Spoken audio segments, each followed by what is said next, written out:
जिसमें एक याचिका का मैं यहाँ वर्णन नहीं करूँगा, विनम्र आग्रह है आदरणीय मोतीलाल जी का, तो मैं उस याचिका का यहाँ वर्णन नहीं करना चाहूँगा। लेकिन जो हमारी प्रथम याचिका थी वो हिंदी राजभाषा के संदर्भ में, और उसमें उच्च न्यायालय, उच्चतम न्यायालय और जिला न्यायालय में जो राजभाषा हिंदी अधिनियम जो है, जो राष्ट्रपति जी द्वारा दिया गया आदेश है 24/11/98 का, उसका जो उल्लंघन हो रहा है उसको लेके हमने ये याचिका लगाई थी। लगभग हजारों याचिकाएं हिंदी की रद्द की जा चुकी हैं न्यायालय में, मात्र ये कह के कि आप अपनी याचिका को अंग्रेजी में लिख के लाइए।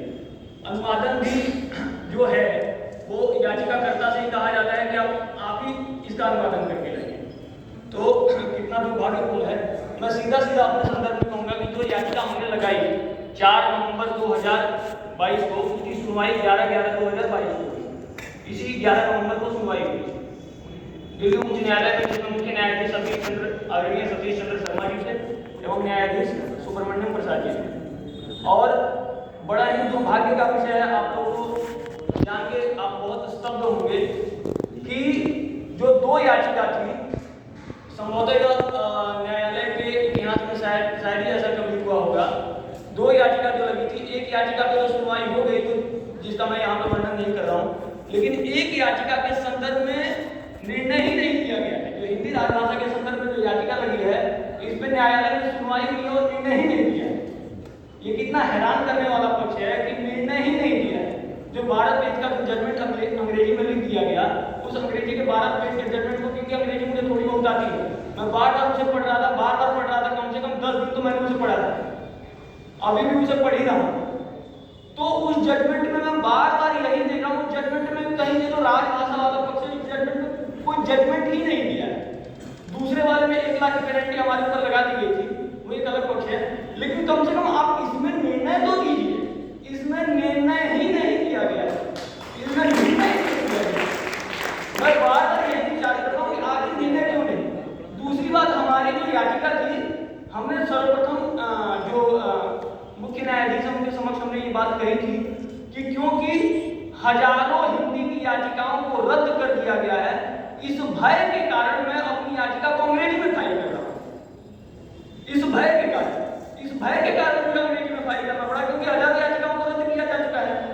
तो इस वजह से मेरी याचिका एक्सेप्ट हुई है।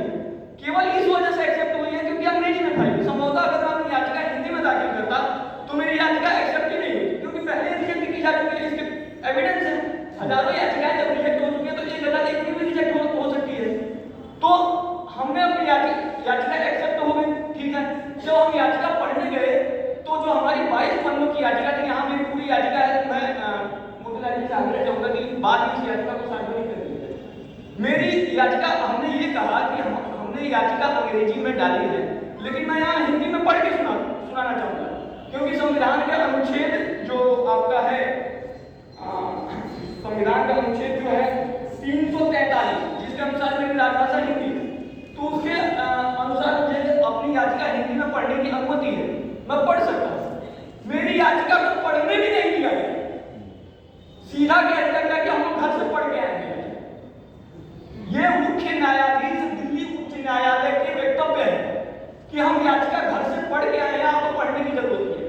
उसके पश्चात में हमने कहा है कि ये ओपन कोर्ट है, यहाँ पे केवल न्यायाधीश नहीं सुनते हैं, बाकी लोग भी सुनते हैं।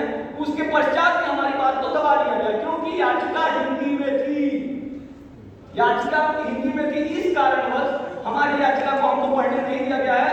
22 पन्नों की याचिका थी, जिसको औसतन पढ़ने में 40 मिनट लगते, मात्र 10 मिनट हमने याचिका पढ़ी है। उसके बाद हमारे मुंह को चुप करवा दिया गया कि आपको याचिका पढ़ने की जरूरत नहीं।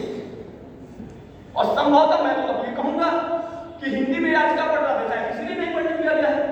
मैं इसका अर्थ क्या समझूं? क्या पता इंग्लिश में पटर पटर में बोलता तुझे पढ़ने दिया जाता, लेकिन वो पटर पटर बोला मुझे, मेरे हृदय को स्वीकार नहीं कर पा रहा था। क्यों?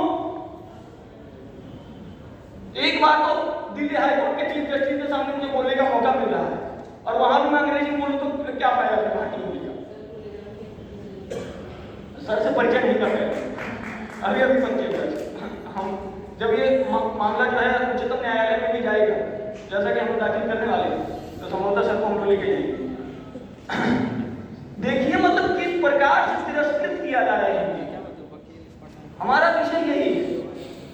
बार बार यही कह रहे हैं कि अगर जिस जुडिशियल रिफॉर्म की बातचीत चल रही है देश भर में, न्यायिक संशोधन की बात चल रही है, न्यायिक संशोधन का सामर्थ्य केवल और केवल हिंदी में।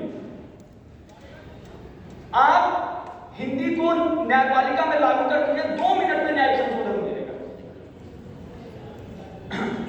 तो मैं अब अपने विषय को यही समाप्त करूंगा। कुल मिला के जो ये न्यायपालिका द्वारा हिंदी का शोषण हो रहा है वह समाप्त हो, मेरा सभी से यही भी नम्र आग्रह है। और अगर भावावेश होकर अगर मेरे से कोई